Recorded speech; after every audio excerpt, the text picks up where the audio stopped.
welcome back to my channel. ඉතින් ඔන්න මම අද ඔයාලට අරන් ආවා කිතුල් පිටි දොදොල් හදන හැටි. ඉතින් මුලින්ම අපි ට්‍රේ එක සූදානම් කරගමු. ට්‍රේ එකේ ඇස්ට්‍රා ගාලා ඒක පැත්තකින් තියන්න. ඊට පස්සේ ඉතින් අපිට ඕන ද්‍රව්‍ය බලමුකෝ. අපිට ඕන කිතුල් පිටි, පොල් කිරි, ලුණු සල්පයක් සහ අපිට සීනි ඕන. මෙතන මට සීනි එක නම් තියන්න බැරි වෙලා. ඉතින් මේ ටික තමයි අපිට ඕන. ඊට පස්සේ ඉතින් පිරිසිදු භාජනයක් අරගෙන කෙතුල් පිටි ටික එකට දාලා පොල් කිරි අපි ගත්ත පොල් කිරි ටිකෙන් ටිකක් දාලා හොඳට කවලම් කරගන්න ඕන. මොකද කෙතුල් පිටි වල තියෙනවනේ අර චූටි කැට වගේ. ඉතින් මෙහෙම කවලම් කරගන්න ඕන අර කැට ටික නැති වෙනකම්ම.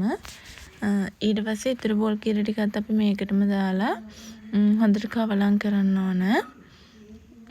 ඒ වගේම අපි මේකට තව අපි ගත්ත ලුණු ටිකත් එකතු කරගන්නවා.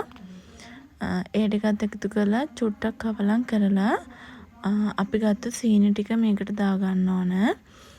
සීනි ටික එකතු කරලා නම් අපි හොඳට සීනි කැට නැති වෙනකන් කවලම් කරන්න ඕන.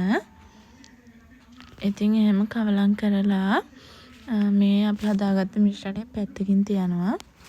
තියලා ඉවර වෙලා අපි භාජනයක් අරගෙන ඒක ලෙපෙන් තියලා ඒකට අපි අර හදාගත්ත මිශ්‍රණය දා ගන්නවා. හැබැයි මේ මිශ්‍රණය දාන කෙනොත් මම ලිප ඕෆ් කරලා තියෙන්නේ. මිශ්‍රණය දාලා ලිප ඔන් කරනවා මද ගින්දර වෙනකන්. ඊට පස්සේ අපි හොඳට මේක කවලම් කරගන්න ඕන. නොනවත්වාම හැඳි ගන්න ඕන. ඉතින් මෙහෙම ටිකක් හැඳි ගන්නට මිශ්‍රණය උක්කු වෙනවා අපිට දැනෙනවා. ඊට පස්සේ මිශ්‍රණය උක්කු වෙලා ටිකක් ඉක්මනට කැටි ගහනවා. එතකොට අපි අනිවාර්යයෙන්ම එක දිගටම කවලම් කරන්න ඕන. නැත්නම් අඩිය හැලෙනවනේ. ඒ නිසා ඉතින් මෙහෙම හොඳට මෙන්න මේ වගේ වෙනකොට අපි ටිකක් අඩු ගින්දර කරගන්න ඕනේ ලිප. ඊට පස්සේ අඩු ගින්දරේ තමයි ඊටු ටික අර මේ හැඳි ගා ගන්න ඕන. මේක අන්තිම වෙනකොට එක ගුලියක් වගේ වෙනවා. ඉතින් බලන්නකෝ වීඩියෝ එක දිගටම. එතකොට ඔයාලට බලා ගන්න පුළුවන් ඒක කොහොමද වෙන්නේ කියලා. මං කිව්වේ මෙන්න මේ වගේ. ඊට පස්සේ ඉතින් මේක ඔයාලට මේ පුළුවන් ස්පැචුල එකකින් හරි හැන්දකින් හරි මෙහෙම මේ හදාගත්ත දොදොල් මිශ්‍රණය අපිට පුළුවන් දාගන්න දැන් ට්‍රේ එකට. ඊට පස්සේ ට්‍රේ එකට දාලා අපි හොඳට මේක තුනී කරගන්න ඕන. මොකද මේක අර දැන් දොදොල් එක එකට වෙලානේ තියෙන්නේ. නිකන් එක ගුලියක් වගේ වෙලානේ. ඒ නිසා මේක හොඳට අපි ට්‍රේ එකට දාලා තුනී කරගන්න ඕන.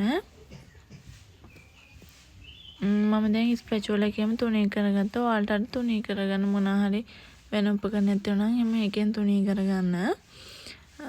ඊට පස්සේ මෙහෙම හොඳට තුනී කරගෙන ස්පැචුල එකේ මම උඩත් පොඩ්ඩක් හොඳට හදාගත්තා මෙන්න මෙහෙම.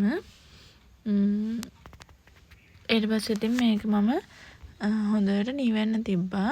අප නිමුණාම තමයි මේකෙන් කැලි ටික කපා ගන්නේ. ඊට පස්සේ ඉතින් මේක නිවෙන්න තියලා මම මෙහෙම කපා ගන්න තමයි මේ සූදානම් වෙන්නේ. ඉතින් මම මේකෙන් කියන්නේ පොඩි කැලි තමයි කපාගත්තේ. මම පොඩි කැලි 16ක් කපා ගත්තා. ඉතින් ඔයාලටත් පුළුවන් මේ විදිහට හදලා බලන්න. මම රෙසිපි එක දාන්නම් පළවෙනි කමෙන්ට් එකේ. ඉතින් මම මෙහෙම කපාගෙන ගෙදර හැමෝටම ඉතින් දුන්නා. ඉතින් මේක ගොඩක් ගොන කෑමක්, ඇඟ නිමෙන කෑමක්. ඉතින් ඔයාලත් හදලා බලන්න. හදලා බලලා කමෙන්ට් එකක් දාගෙන යන්න රසයි නම්. එහෙනම් ඉතින් අදට ගිහින් එන්නම්. පරිස්සමෙන් ඉන්න හැමෝම.